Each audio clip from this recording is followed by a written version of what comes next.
নমস্কার, আপনাদের সকলকে থার্ড আই ভিশন আশ্রমের পক্ষ থেকে জানাই স্বাগত। আজকে আমাদের বিষয়বস্তু হলো অম্বাবচী।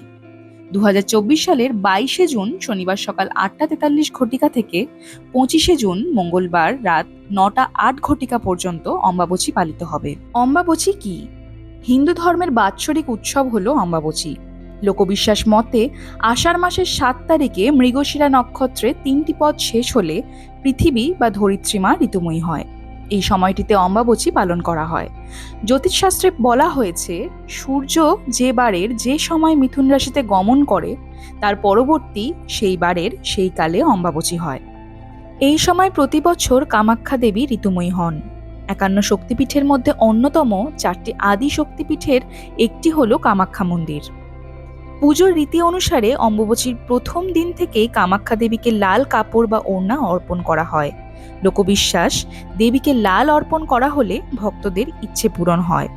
আমাদের থার্ড আই ভিশন আশ্রমের গুরুজিরা এই সময় কিছু নিয়ম পালন করতে বলেছেন, যেমন অম্বাবচীর 3 দিন পর্যন্ত কোনো ধরনের মাঙ্গলিক কার্য করা যায় না। চতুর্থ দিন থেকে মাঙ্গলিক কাজে কোনো বাধা থাকে না। অম্বাবচীর সময় হাল ধরা, গৃহপ্রবেশ, বিবাহ ইত্যাদি শুভ কাজ করা নিষিদ্ধ থাকে ও এই সময় মঠ মন্দিরের প্রবেশদ্বার বন্ধ থাকে। এবছর 22শে জুন ভগবান শ্রী জগন্নাথের স্নানযাত্রা মহোৎসব থাকায় সেই পূজা অভিষেক যথারীতি চলবে। আমাদের থার্ড আই ভিশন আশ্রমের গুরুজিরা বলেছেন, সকলেই স্নানযাত্রা পূজা অভিষেক করতে পারবেন।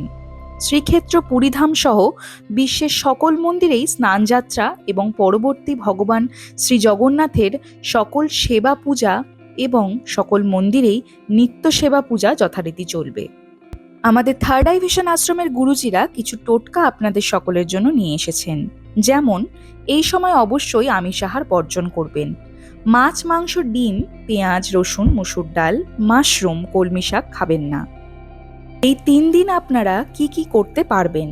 আমাদের থার্ড আই ভিশন আশ্রমের গুরুজিরা বলেছেন, এই সময় আপনারা ভগবানকে ভোগ নিবেদন করে মহাপ্রসাদ গ্রহণ করতে পারবেন। অধিকভাবে হরিনাম জপ করবেন। 16 মালা বা তার বেশি সংখ্যক হরিনাম জপ করবেন। শ্রীমদ্ ভগবদ্ গীতা যথাযথ পাঠ করবেন। ব্রহ্ম মুহূর্তে স্থানভেদে ভোর 3:30 থেকে 4:30-র মধ্যে শয্যা ত্যাগ করে স্নান করে মঙ্গল আরতি ও হরিনাম জপ করবেন। ভগবানের পূজা অর্চনা, ভোগ নিবেদন, আরতি যথারীতি চালিয়ে যাবেন। শুদ্ধ বৈষ্ণবকে ভোজন করাবেন, দান করবেন। ভালো থাকবেন, সুস্থ থাকবেন। নমস্কার।